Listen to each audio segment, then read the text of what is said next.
आज की क्लास के अंदर हम चैप्टर शुरू करने जा रहे हैं क्लास 12th का फर्स्ट चैप्टर, जिसका नाम है बच्चे रिलेशंस। यस बच्चे, रिलेशंस जो आपने क्लास 11th में पढ़ा था उसी से रिलेटेड है चैप्टर। मतलब मैं बोल सकता हूँ कि क्लास 11th में जो आपने रिलेशन पढ़ा था वो एक पार्ट था और उसका सेकंड पार्ट अब हम यहाँ क्लास 12th में पढ़ने जा रहे हैं। सो मतलब क्लास 11th के अंदर जो रिलेशंस पढ़ा था उसके बेसिक कंसेप्ट हम यहाँ यूज करेंगे, तो वो बेसिक कंसेप्ट आपके क्लियर होने चाहिए। अगर आपके कंसेप्ट क्लियर नहीं है तो बच्चे आप अपने नोट्स को रिवाइज कर सकते हैं, वरना हम आपको यहाँ पे एक बार हाफ एन आवर के अंदर फटाफट से क्लास 11th के रिलेशंस की रिवीजन कराएंगे। ओके, सो हमने रिलेशंस क्लास 11th में क्या क्या पढ़ा था देखिए। सबसे पहले हमने क्लास 11th में रिलेशन में कंसेप्ट समझा था ऑर्डर्ड पेयर का। आई होप आप लोगों को याद होगा ऑर्डर्ड पेयर क्या होता है। यस, ऑर्डर्ड पेयर होता है जब हम किसी दो नंबर को, लेट से एक ए है नंबर, एक है नंबर बी, इन दोनों नंबर को कॉमा से सेपरेट करके ऐसे ब्रैकेट में लिख देते हैं, तो ये पर्टिकुलर फॉर्मेट में हम बोलते हैं कि ऑर्डर्ड पेयर लिखा हुआ है। ओके, जहां पे ए आपका पहले लिखा हुआ है तो वो आपका फर्स्ट कंपोनेंट बन जाता है और बी आपका बाद में लिखा हुआ है तो वो आपका सेकंड कंपोनेंट बन जाता है। ये मेरे साथ साथ लिखो बच्चे, आपको रिवाइज भी हो जाएगा और याद भी रहेगा फिर। ओके, फर्स्ट कंपोनेंट आपका ए होगा, सेकंड कंपोनेंट आपका बी होगा। मतलब यहाँ पे ऑर्डर्ड पेयर के अंदर में जो पहले आता है वो पहले ही रहेगा, जो बाद में आता है वो बाद में ही रहेगा। मतलब ए बी ऑर्डर्ड पेयर और बी ए ऑर्डर्ड पेयर ये इक्वल नहीं है। मतलब हमें ऑर्डर जो है इनका वो चेंज नहीं करना होता है। The order of ordered pair cannot be changed. Okay, तो ये एक बहुत इंपॉर्टेंट पॉइंट है, ठीक है जी, कि भैया ऑर्डर्ड पेयर में अगर पहले फर्स्ट कंपोनेंट ए है तो वो ए ही रहेगा, अगर सेकंड कंपोनेंट बी है तो वो बी ही रहेगा। हम इस सेम चीज को बी ए नहीं लिख सकते। मतलब 1-2 जो ऑर्डर पेयर है वो आपका 2-1 के बराबर नहीं है। अगर पहले 1 आ रहा है और यहां बाद में 1 आ रहा है तो ये अलग अलग चीजें हैं, ये दोनों चीजें सेम नहीं है। ये हमारा ऑर्डर पेयर का कंसेप्ट होता है। ओके, फिर हमने पढ़ा था Cartesian product of two sets. अगर मान लेते हैं एक सेट ए है और दूसरा सेट बी है तो इनका जो कार्टेशियन प्रोडक्ट है उसको हम ए क्रॉस बी से रिप्रेजेंट करेंगे। ओके, अब इस बात को एग्जांपल से समझते हैं कि कार्टेशियन प्रोडक्ट में होता क्या है, फिर मैं आपको डेफिनेशन पे आऊंगा।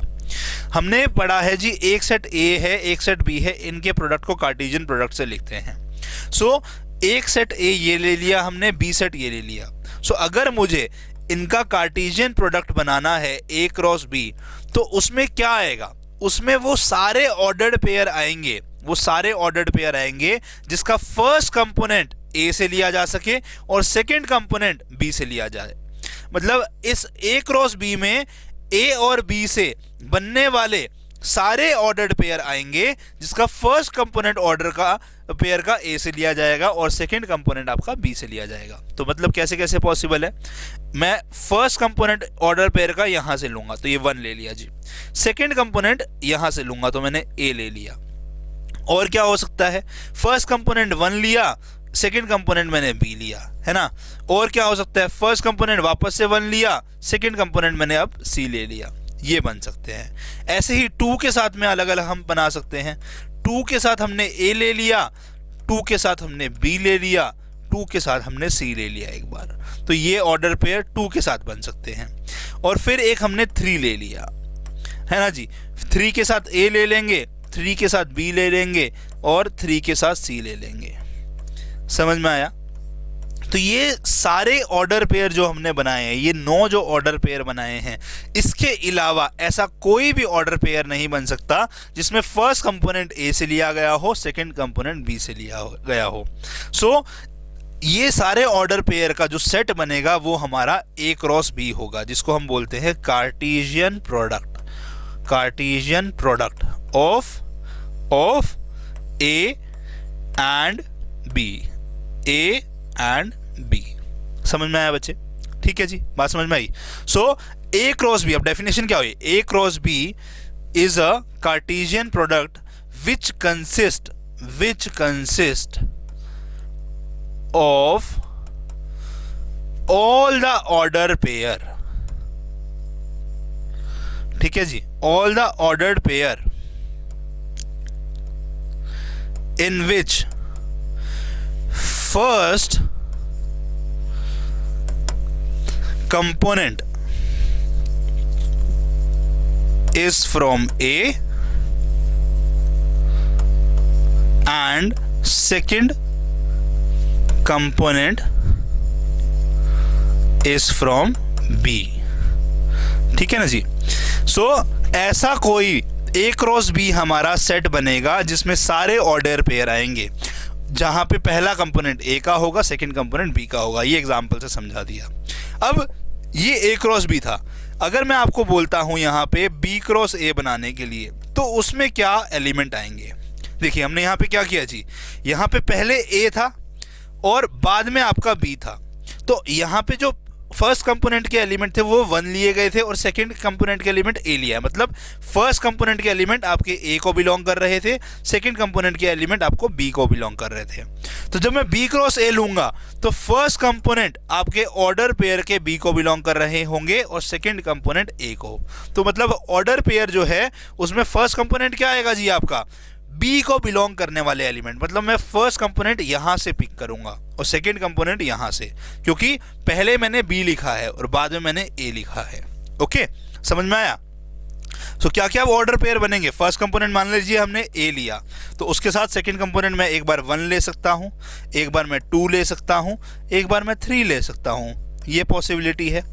फिर एक बार मैंने क्या किया जी, फर्स्ट कंपोनेंट B लिया, तो उसके साथ मैं एक बार 1 ले सकता हूं, एक बार मैं 2 ले सकता हूं और एक बार मैं 3 ले सकता हूं। और क्या बन सकता है जी, एक बार मैंने C ले लिया फर्स्ट कंपोनेंट, तो 1 ले लिया, एक बार 2 सेकंड कंपोनेंट, एक बार 2 ले लिया और एक बार मैं 3 ले रहा हूं। तो ये सारे ऑर्डर्ड पेयर पॉसिबल हैं B क्रॉस A में। इसको मैंने कर्ली ब्रेसेस में डाल दिया, तो ये B क्रॉस A सेट बन गया, विच consist of all the ordered pair which has first component from B and second component from A।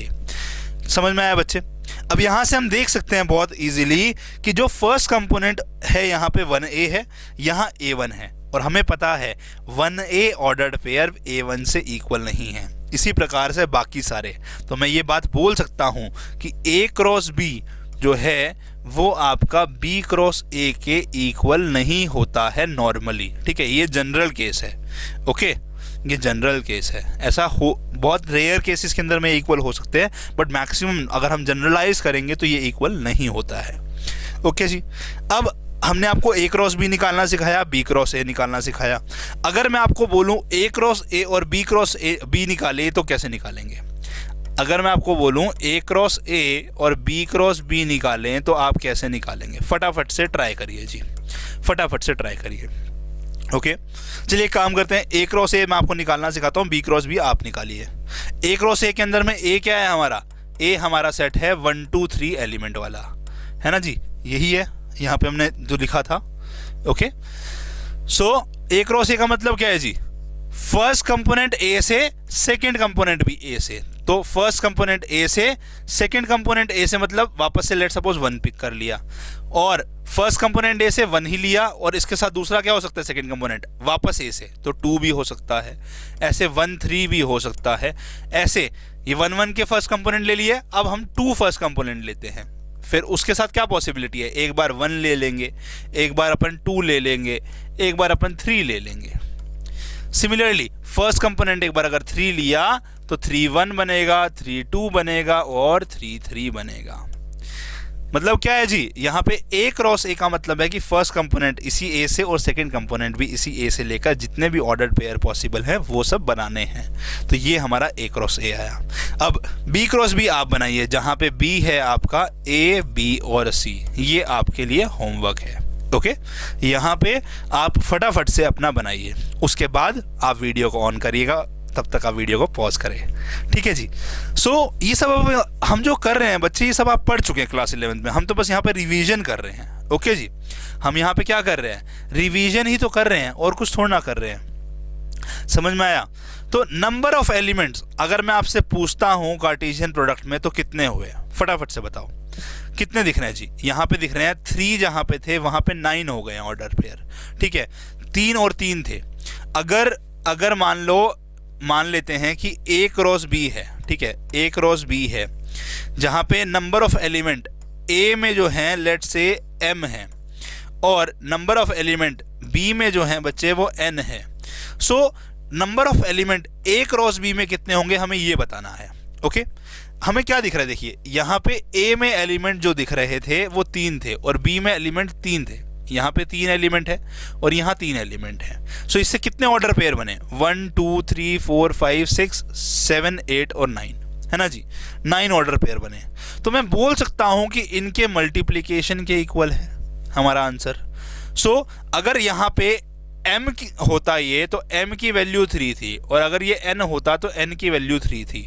सो यहाँ पे m है, यहाँ पे n है, तो हमारे number of order pair in A cross B हो जाएंगे m इंटू n। तो मैं इसको यहाँ लिख सकता हूँ m इंटू n। तो अगर मैं बच्चे आपसे पूछूं कि लेट सपोज A सेट है आपका 1 and 2, B सेट है आपका 1 2 and 3, आप बताइए कितने नंबर ऑफ एलिमेंट्स हैं इन A क्रॉस B। तो क्या आपका आंसर होगा, फटाफट से बताइए। हमें पता है नंबर ऑफ एलिमेंट्स A में कितने हैं जी, सर 2 हैं यहाँ पे, है ना जी। नंबर ऑफ एलिमेंट्स B में कितने हैं जी, हमारे यहाँ पे 3 हैं। सो फॉर्मूला क्या बोलता है, number of elements in A cross B is equal to this 2 into 3, this 2 into 3 that is equal to 6। Okay, 6 आएंगे, 6 ही एलिमेंट आएंगे। अब इसको चेक कर लेते हैं ऐसा है क्या। A क्रॉस B बनाए, यहाँ पे A क्रॉस B बनाने का मतलब क्या है, ऐसे सारे ऑर्डर पेयर लेने हैं सेट में जहां फर्स्ट कंपोनेंट A को बिलोंग कर रहा हो और सेकंड कंपोनेंट B को बिलोंग कर रहा हो। तो चलिए जी, फर्स्ट कंपोनेंट 1 ले लिया, सेकंड कंपोनेंट यहां से पिक करेंगे तो ये 1 ले लिया एक बार, फर्स्ट कंपोनेंट 1 ही लिया और सेकंड कंपोनेंट 2 ले लिया, फिर 1 लिया यहां से और यहां से हमने 3 ले लिया, एक ये बना, ठीक है। अब मैंने क्या किया, फर्स्ट एलिमेंट 1 था, उसके साथ जितने भी पॉसिबल थे बना दिया ऑर्डर पेयर। अब सेकंड मैंने 2 ले लिया, अब यहाँ पे फर्स्ट एलिमेंट, फिर 2 1 बनेगा, 2 2 बनेगा और 2 3 बनेगा, ये ऑर्डर पेयर बनेंगे। तो बच्चे अब काउंट करो कितने ऑर्डर पेयर दिख रहे हैं, 1 2 3 4 5 और 6, कितने दिख रहे हैं जी, 6 ऑर्डर पेयर। और हमारे फॉर्मूला से कितना आया था जी, 6 ही आंसर आया था। सो यस, हमारा जो ये फॉर्मूला है ये वेरीफाई हो गया with the help of example.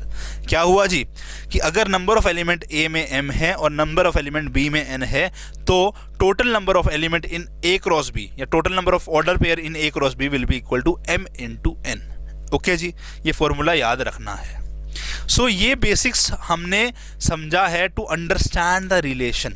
Okay, जो ये आपने कार्टेशियन प्रोडक्ट ऑर्डर पेयर समझा है ये हमारा रिलेशन को समझने का बेसिक है। अब आपका असली मुद्दा जो कि है रिलेशंस वो आता है। क्या होता है रिलेशन, अब हम उसकी बात करेंगे। क्या बोल रहे, देखिए कह रहे रिलेशन और कुछ नहीं, A क्रॉस B जो आपने बनाया है, जो Cartesian product of A and B बनाया है, उसका कोई भी सबसेट लो वो रिलेशन है। सो हमने क्या बोला, रिलेशन और कुछ नहीं, any subset of the Cartesian product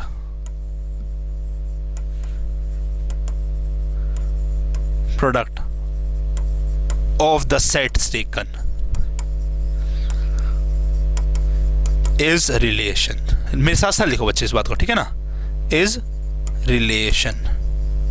okay, मतलब अगर let's say we have taken A and B as a set, A and B as a set, then relation will be the what, subset of A cross B। मतलब अगर A cross B के किन्हीं भी element को मैं pick करके एक छोटा सबसेट बना लेता हूं तो वो एक रिलेशन कहलाएगा।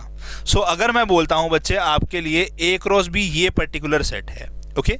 सो अब मैं अगर इसमें से ये 2 ऑर्डर पेयर को पिक कर लेता हूं और इसका एक सेट बना लेता हूं, ओके जी, तो ये इसको मैं नाम देता हूं R। तो आर के जो एलिमेंट्स हैं 1 1 और 1 2, ये दो ऑर्डर्ड पेयर एक एलिमेंट्स हैं, क्या ये इसमें आ रहे हैं? यस आ रहे हैं। तो हम बोल सकते हैं कि R is a subset of A cross B. And हमें पता है अगर ये सिचुएशन हो रही है तो इसका मतलब आर और कुछ नहीं, आर एक रिलेशन है, राइट। सो मतलब जितने भी पॉसिबल सबसेट इसके हो सकते हैं वो सारे रिलेशन हैं on A cross B, on A to B, ठीक है, ऑन ए टू बी। तो R is a relation on A to B, बस इतनी सी बात है। तो मतलब कुछ भी पॉसिबल हो सकता है रिलेशन जो ए क्रॉस बी का सबसेट हो।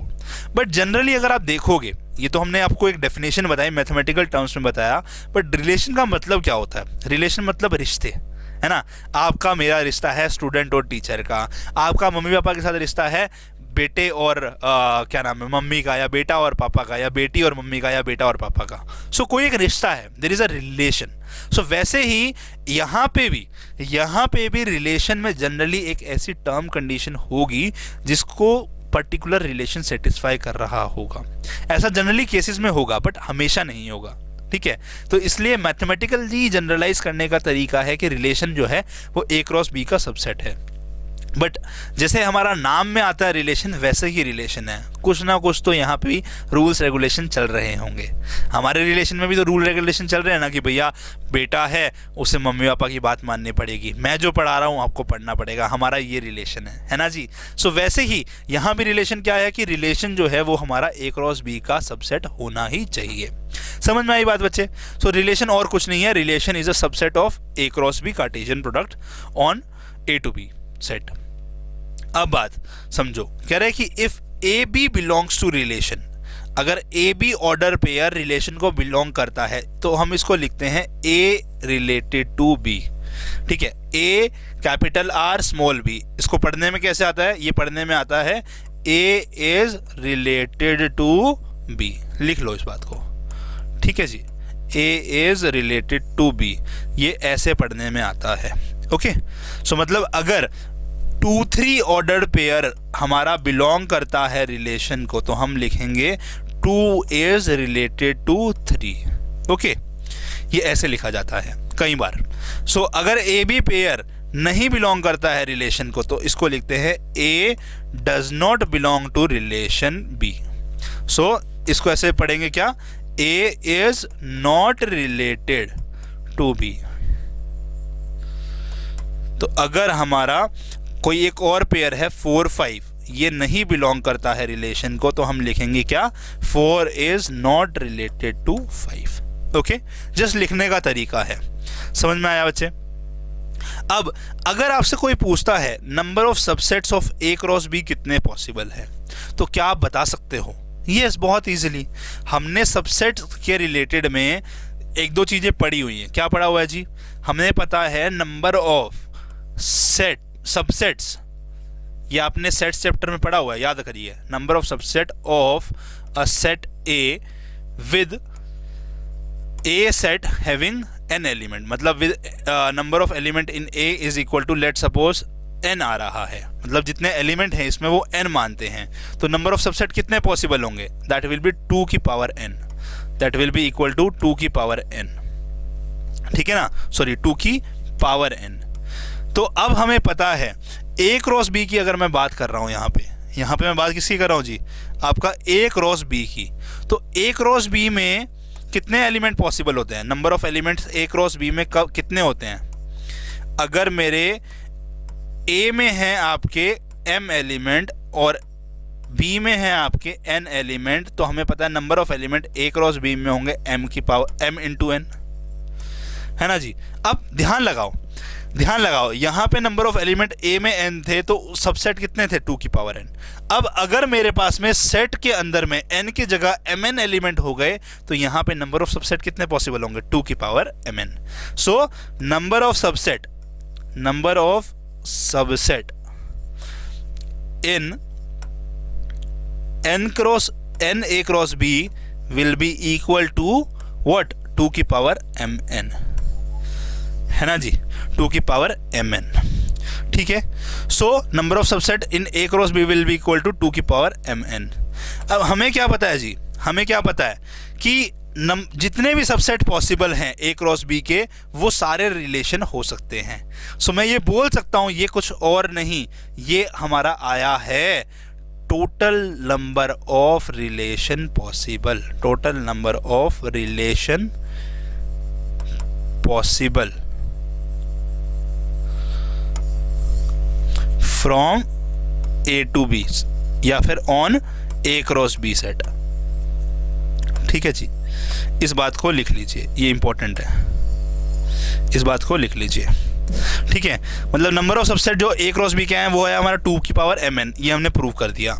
ओके, और total number of relation possible A cross B set पे आए हैं कितने जी? सेम, क्योंकि हमने बताया जितने नंबर ऑफ सबसेट पॉसिबल है वो सारे के सारे और कुछ नहीं रिलेशन ही हैं ए क्रॉस बी पे। सो मतलब क्या है, जितने सबसेट हैं वो सारे रिलेशन हैं, तो दोनों का सेम फॉर्मूला होगा। ओके, सो अगर आपसे कोई पूछे कि जल्दी से जल्दी बताओ फटाफट कि भैया अगर मेरे पास एक सेट है ए जिसमें एलिमेंट है चार एलिमेंट हैं, और एक सेट है मेरे पास बी जिसमें मान लीजिए 3 एलिमेंट हैं, तो फटाफट से बताओ कि जो आपका रिलेशन पॉसिबल हैं आपके ऑन ए क्रॉस बी कितने होंगे, number of relation A cross B में कितने होंगे, फटाफट से बताओ ये बात। अगर आपसे कोई ऐसा बोलता है तो आप क्या करेंगे? हमें पता है Na का मतलब हमें m की वैल्यू पता है ना जी, NB का मतलब हमें n की वैल्यू पता है, और हमारा फॉर्मूला बताया था number of relation possible on A cross B का, दैट इज 2 की पावर mn। तो दिस इज इक्वल टू 2 की पावर 4 इंटू 3, दिस इज 2 की पावर 12, है ना। 2 की पावर 12 कितना होता है? 2 की पावर 10 होता है 1024, हमें यहाँ तक याद है ना। फिर उसके बाद 2 से मल्टीप्लाई कराएंगे तो 2048, और उसके बाद 2 से मल्टीप्लाई कराएंगे तो 4096, इतना आंसर आया। तो इतने सारे रिलेशन पॉसिबल हैं on A cross B, that is 4096। Okay, मतलब इतने सारे रिलेशन मैं बना सकता हूं। समझ में आया बच्चे? ओके, अगर समझ में आया तो आगे बढ़ा जाए। अब हम जैसे सेट को रिप्रेजेंट करते थे 2 तरीके से, एक था हमारा रोस्टर फॉर्म में, एक था हमारा सेट बिल्डर फॉर्म में, वैसे ही हम रिलेशन को भी दोनों फॉर्मेट में रिप्रेजेंट कर सकते हैं, रोस्टर फॉर्म में और सेट बिल्डर फॉर्म में। मैं ये वापस से रिपीट कर रहा हूँ बच्चे, ये सारी बातें मैं क्लास 11th में आपको समझा चुका हूँ, डिटेल में नहीं समझा रहा। I am just giving you an overview ताकि आपको रिवाइज हो जाए। अगर आप चाहते हैं रिवाइज करना तो आप रिवाइज करिए, अगर आपको लग रहा है कि क्लास 11th के कंसेप्ट आपके एकदम क्लियर हैं तो आप नेक्स्ट 20 मिनट्स को स्किप कर सकते हैं, नेक्स्ट 15-20 मिनट्स को स्किप कर सकते हैं। Okay, because we are just doing a revision of class 11th। Okay, so देखिए, रोस्टर फॉर्म में हमने सेट को कैसे रिप्रेजेंट किया था? हम क्या करते थे जी, सारे एलिमेंट्स को ब्रैकेट में कॉमा से सेपरेट करते थे और बोलते थे कि ये ए सेट है। याद है? मान ले कि ए सेट में 2, 3, 4, 5, 6 ये एलिमेंट है, तो ये एक सेट रिप्रेजेंट हो गया। अब रिलेशन में क्या होते हैं जी? रिलेशन में हमारे ऑर्डर पेयर होते हैं, है ना जी। सो ऑर्डर पेयर को जब मैं कॉमा से सेपरेट करके ब्रैकेट में डाल दूं और उसको लिख देते हैं, लेट सपोज आर रिलेशन है, तो ये तो सेट का रिप्रेजेंटेशन हो गया और ये हमारा रिप्रेजेंटेशन हो गया रिलेशन का। तो मतलब अगर मान ले 2, 3 ऑर्डर्ड पेयर है, एक 4, 5 ऑर्डर्ड पेयर है, एक 1, 3 ऑर्डर पेयर है, सो इन ऑर्डर पेयर को मैंने कॉमा से सेपरेट करके ब्रैकेट में डाल दिया, तो this is representation of a relation in what? Roster form.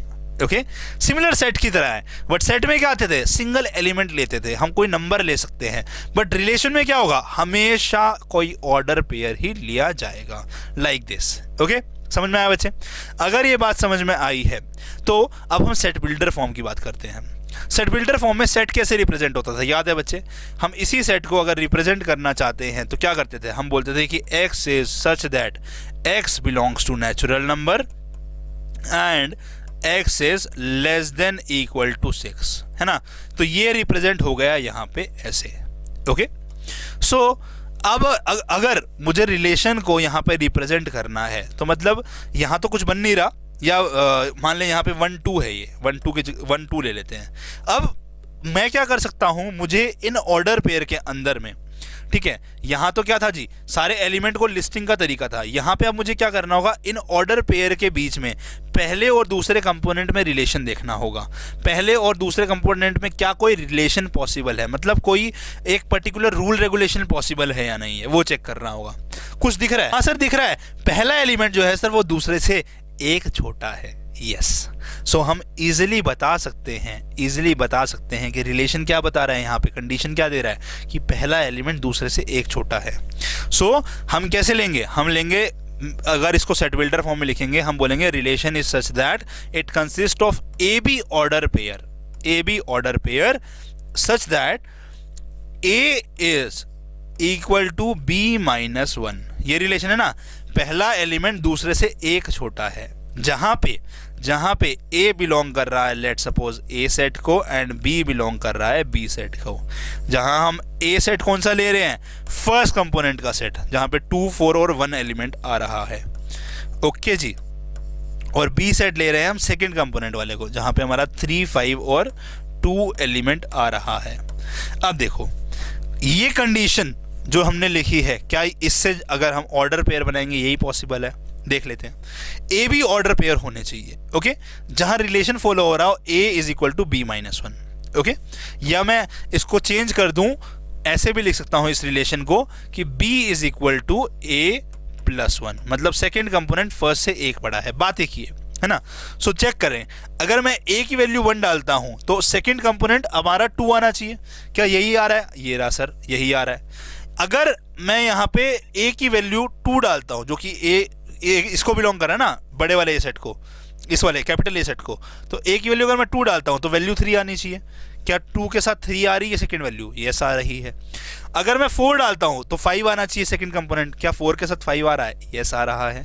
तो मतलब ये जो हमने पूरी लाइन लिखी है ये सेट बिल्डर फॉर्म में रिप्रेजेंट कर रही है किसको? इस वाले रिलेशन को। ओके, समझ में आया बच्चे? ऐसे हम सेट बिल्डर और रोस्टर फॉर्म में रिप्रेजेंट करते हैं। मेजर केसेस में आप देखेंगे कि आपको रोस्टर फॉर्म में कम दिया जाएगा, सेट बिल्डर फॉर्म में ज़्यादा दिया जाएगा रिलेशन। तो इसीलिए बहुत ध्यान से समझना है जो रिप्रेजेंटेशन मैंने आपको समझाई है। अगर आपको समझ आ गई है बच्चे तो हम आगे मूव ऑन कर सकते हैं। ओके, अब हम आगे मूव ऑन कर सकते हैं। देखिए यहाँ पे मैंने आपको एग्जाम्पल दिए हैं 2। इन एग्जाम्पल को आप फटाफट से रोस्टर फॉर्म में पहला और सेकंड क्वेश्चन को सेट बिल्डर फॉर्म में रिप्रेजेंट करके दिखाइए, तो समझ आ जाएगा कि आपको जो समझाया है वो समझ आ गया है अच्छे से। ओके जी, फटाफट से चलिए ट्राई करिए। क्या बोल रहा है यहाँ पे? कह रहा है कि define a relation R on the set of natural number by R. जो रिलेशन है हमारा वो एक्स वाई ऑर्डर पेयर है, जिसमें जहां y is equal to X plus 5। Relation क्या फॉलो कर रहा है? y is equal to X plus 5। ऐसे ऑर्डर पेयर हमें रिलेशन में डालने हैं। Okay, and x is a natural number less than 4। तो मतलब x जो है वो वैल्यू क्या ले सकता है? Natural number less than 4, that is 1, 2, 3 and 4। x यहां से आएगा, मान लेते हैं कैपिटल X सेट है ना। सो हमारा जो ये फर्स्ट कंपोनेंट है वो इस सेट की वैल्यूज को पिक कर सकता है। अब इसको हमें रोस्टर फॉर्म में लिखना है। ठीक है जी, चलिए लिखते हैं। सो फर्स्ट कंपोनेंट क्या है जी? यहाँ पे इनमें से कोई आ सकता है तो 1 आएगा। तो 1 जब यहाँ आएगा, y हमारा सेकेंड कंपोनेंट है, तो y की वैल्यू इस रिलेशन को सेटिस्फाई करनी चाहिए, इस इक्वेशन को सेटिस्फाई करनी चाहिए। तो देखें x की वैल्यू 1 डालिए यहाँ पे, तो y की वैल्यू कितनी आएगी? 6 आएगी, है ना। 1 + 5 6 आएगी। फिर x की वैल्यू 2 डालिए तो कितनी आएगी जी? यहाँ पे डालिए 2 + 5, y की वैल्यू 7 आई है, तो सेकेंड कंपोनेंट 7 हो गया, है ना, क्योंकि सेकेंड कंपोनेंट हमारा y है। फिर x की वैल्यू 3 डाली तो कितना आया जी? 3 + 5 8 आ गया। 4 डाली तो हमारा कितना आया? 9 आ गया। तो this is our relation R इन किसमें भाई? आपका रोस्टर फॉर्म में। ठीक है जी, समझ में आया? समझ में आ गया बच्चे? अगर समझ में आ गया तो अगला क्वेश्चन देखिए। इस क्वेश्चन में हमें इसको सेट बिल्डर फॉर्म में रिप्रेजेंट करना है, लेट सपोज इसमें इसको रोस्टर फॉर्म में भी करना है। तो पहले हम इसको सेट बिल्डर फॉर्म में करेंगे। क्या है रिलेशन? रिलेशन ये पर्टिकुलर एरो डायग्राम फॉलो कर रहा है। एरो डायग्राम भी हम पढ़ चुके हैं, है ना। एरो डायग्राम में क्या होता था? एरो डायग्राम में हम 2 ऐसे सर्कल बनाते हैं और जोन से ऑर्डर पेयर हैं उसको हम लाइन से ड्रॉ कर देंगे, जहां फर्स्ट कंपोनेंट यहां से चूज होगा, सेकंड कंपोनेंट यहां से चूज होगा। ओके, सो लेट्स से मैं इसका पहले रोस्टर फॉर्म बनाता हूं, फिर आपका सेट बिल्डर फॉर्म बनाऊंगा। तो कैसे बनाएंगे जी, इस एरो डायग्राम से रोस्टर फॉर्म क्या करेंगे, हम वो सारे कंपोनेंट लेंगे जहां पे फर्स्ट एलिमेंट यहां से चूज होगा। ओके, जैसे 9 ले लिया मैंने यहाँ पे, और सेकंड कंपोनेंट जहां 9 से ये लाइन जाकर कनेक्ट हो रही है ऐसे, वहां पे जो नंबर आ रहा है वो लेंगे। तो सेकंड कंपोनेंट 3 हो गया। अब 9 से एक और लाइन जा रही है, दैट इज -3 पे, तो 9 - 3 हो गया। अब 4 से देखो, 4 से एक लाइन जा रही है 2 पे, और एक लाइन जा रही है -2 पे, तो ये 4 2 और 4 -2 जो है हमारे ऑर्डर पेयर आएंगे इसमें। फिर 25 से 5 पे जा रही है, 25 से -5 पे जा रही है, तो 25 5 और 25 -5, ये सारे हमारे क्या होंगे जी, हमारे रोस्टर फॉर्म में रिप्रेजेंटेशन हो गया ऑफ ऑल द एलिमेंट्स। ठीक है, ऑफ ऑल द सॉरी इस दिस एरो डायग्राम। ओके, तो मान लेते हैं ये सेट ए बन रहा है। अब हम यहां से देखें चाहे यहां से देखें, तो हमें एक यूनिक रिलेशन बताना है जिसको मैं सेट बिल्डर फॉर्म में रिप्रेजेंट कर पाऊं। हमें क्या दिख रहा है, हमें दिख रहा है कि जी 9 जो है 3 से कैसे रिलेटेड है। हमें पता है कि 3 का जब मैं स्क्वायर करता हूं वो 9 आता है, राइट। तो मैं बोल सकता हूं 9 इज अ स्क्वायर ऑफ 3। वैसे -3 का भी जो स्क्वायर करेंगे, अगर मैं -3 का भी स्क्वायर करूंगा तो आपका क्या आएगा जी, वो आपका 9 ही आएगा। तो मतलब 9 इज अ स्क्वायर ऑफ -3। तो रिलेशन क्या दिख रहा है, हमारा सेकंड कंपोनेंट फर्स्ट कंपोनेंट का स्क्वायर है ना। तो रिलेशन क्या दिखा, हमारा सेकंड कंपोनेंट फर्स्ट कंपोनेंट का स्क्वायर है। अब रिलेशन पता चल गया, तो अब इसको हम मैथमेटिकली लिख देंगे। कैसे लिखेंगे, सेट बिल्डर फॉर्म में। Let suppose R is a relation which consist of XY order pair. Okay, where Y is a square of X, है ना, एंड X किसको बिलोंग कर रहा है, sorry X is a square of Y, 9 - 3 है ना, हाँ जी। Okay, first component second component का स्क्वायर है ना, where X is a square of Y। क्यों, क्योंकि भैया ये वाला स्क्वायर है ना इसका, तो मतलब पहला कंपोनेंट सेकंड का स्क्वायर है, तो X is a square of Y, where X belongs to P, है ना, और Y belongs to Q set. ठीक है जी, जहां पे आपका X P को बिलोंग कर रहा है, Y Q को। X के एलिमेंट कौन से हैं जी, आपके ये वाले 9 4 और 25। Y के एलिमेंट कौन से हैं, सॉरी P के एलिमेंट कौन से हैं, 9 4 25। Q के एलिमेंट कौन से हैं, 5 3 2 1 -2 -3 -5। समझ में आया बच्चे, ये पूरा रिप्रेजेंटेशन अब हमारा कंप्लीट हुआ किसका जी, हमारा सेट बिल्डर फॉर्म में ऑफ द रिलेशन गिवन। समझ में आया बच्चे, इस तरीके से करना है। अगर समझ में आया है तो अब हम आगे बढ़ते हैं, आपको हम कंसेप्ट समझाते हैं जो एक और बहुत इंपॉर्टेंट कंसेप्ट है, that is of domain range and codomain. ये रिलेशन का एक बहुत ही अच्छा कंसेप्ट है जिसको हम फंक्शन में भी पुट करेंगे। और बच्चे, डोमेन रेंज और कोडोमेन एक ऐसी चीज़ है जो बहुत ही इंपॉर्टेंट है, बहुत ही इंपॉर्टेंट। मतलब आने वाला जो कैलकुलस है वो इन्हीं सब कंसेप्ट्स पे बेस होता है, तो बहुत ध्यान से समझना है, इसलिए इसको मैं रिवाइज अच्छे से करा रहा हूँ। ठीक है जी, क्या है डोमेन, डोमेन का मतलब है जो आप इनपुट डालते हो, सिंपल भाषा में बोलते हैं। डोमेन का मतलब है जो आप जहां से आप इनपुट डालते हैं। ठीक है, जहां से आप इनपुट डालते हैं, लिख लीजिए इसको ऐसे ही। ओके, और रेंज का मतलब है जो आपका आउटपुट आता है, जो आपका आउटपुट आता है। ओके, ऐसे समझ लीजिए। कोडोमेन का मतलब है जहां से आप, ठीक है, आउटपुट निकालते हैं। इसको हमने हिंदी में समझ लिया, आप देखो। ठीक है, डोमेन क्या हो जाएगा, डोमेन इज इंग्लिश में जो एक्चुअल डेफिनेशन यहाँ पे जो लागू होती है वो है, डोमेन जो है is a first component, is a set of first component of relation R, ठीक है। Range is set of second component of relation R, ठीक है। कोडोमेन इज, लिख लीजिए, मैं साथ साथ लिखिए बच्चे ये definition. Codomain is set of set from which second component is taken। समझ में आया बच्चे? मतलब डोमेन क्या है? वो सेट जिसका जो फर्स्ट एलिमेंट का सेट है। रेंज क्या है? सेकंड कंपोनेंट जो है उसका सेट है। कोडोमेन क्या है? जिस पर्टिकुलर सेट से हमने निकाले थे सेकंड कंपोनेंट उसका सेट है। एग्जाम्पल से समझते हैं, ध्यान से अच्छे से समझ आएगा।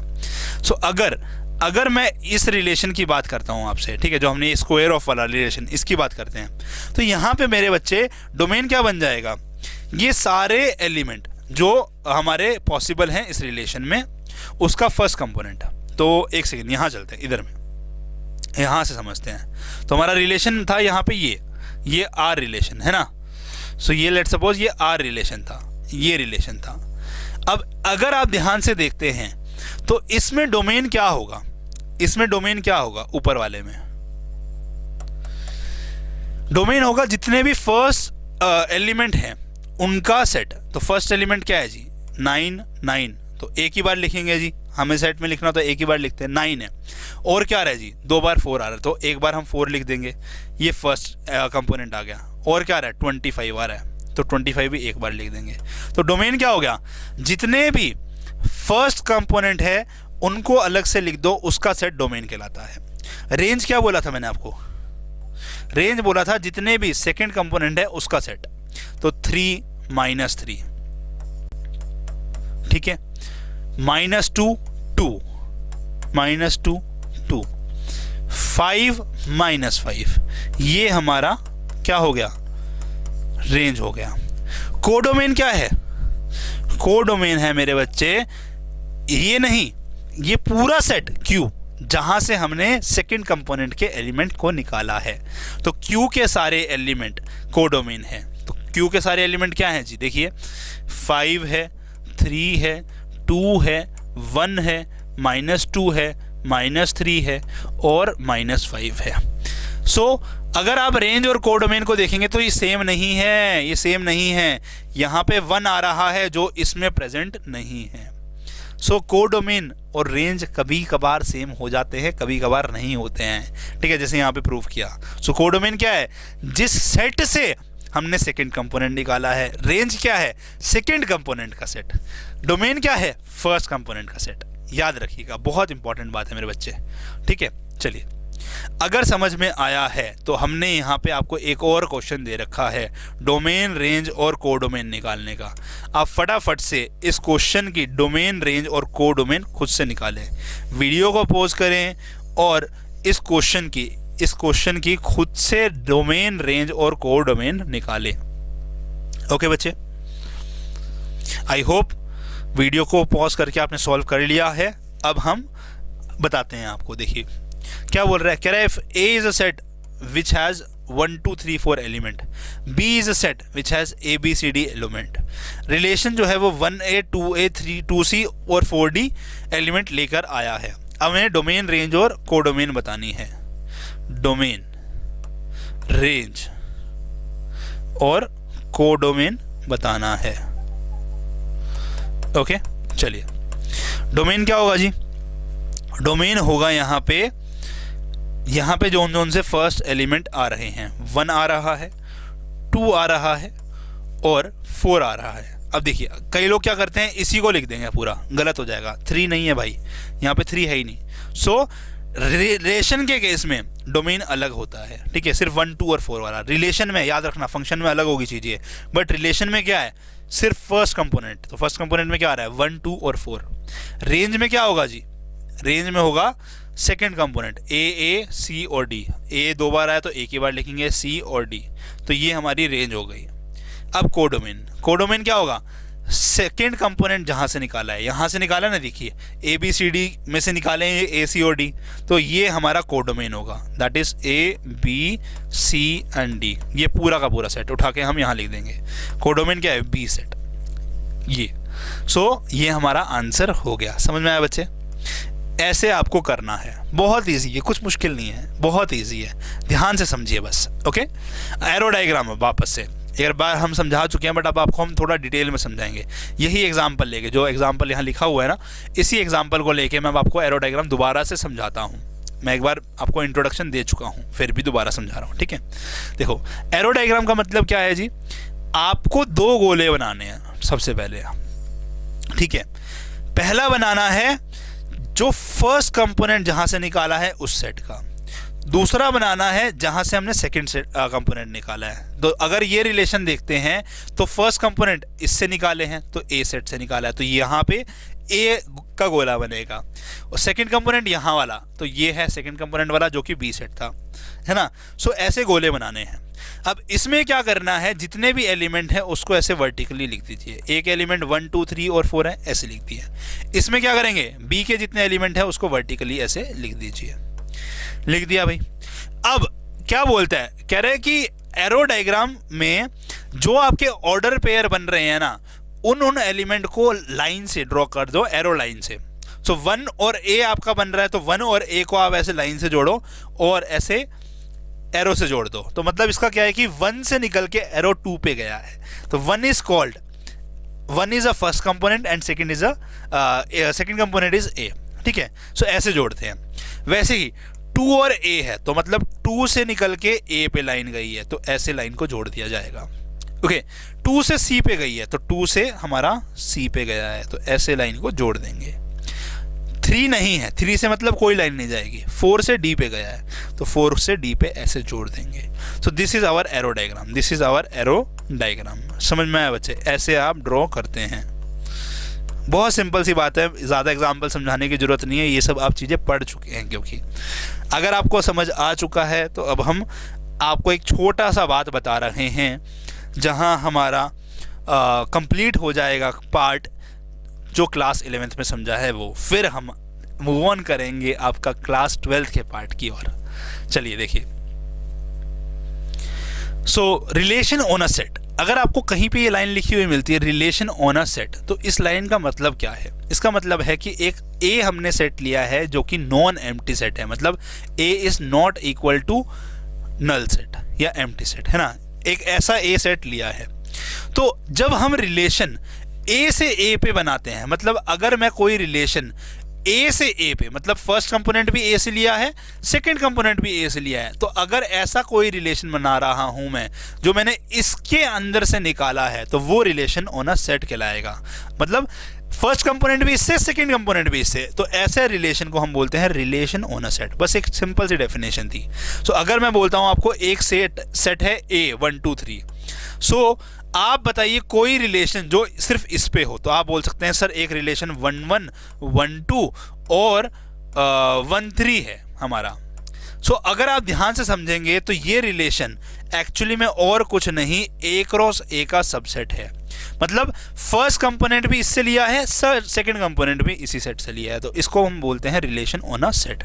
शायद आपने क्लास 11th में पढ़ा होगा, शायद नहीं पढ़ा होगा। हमने एक बेसिक सी डेफिनेशन है जिसको हम डायरेक्टली एज अ यूज करेंगे कि there is R relation on a set A. So आप बताइए कि आगे क्या कहानी है उसका आंसर, ठीक है। सो डायरेक्टली हम ऐसे डेफिनेशन है, ये समझनी थी, समझा दिया आपको, ठीक है जी। अब हम बात करने जा रहे हैं टाइप ऑफ रिलेशंस की। ओके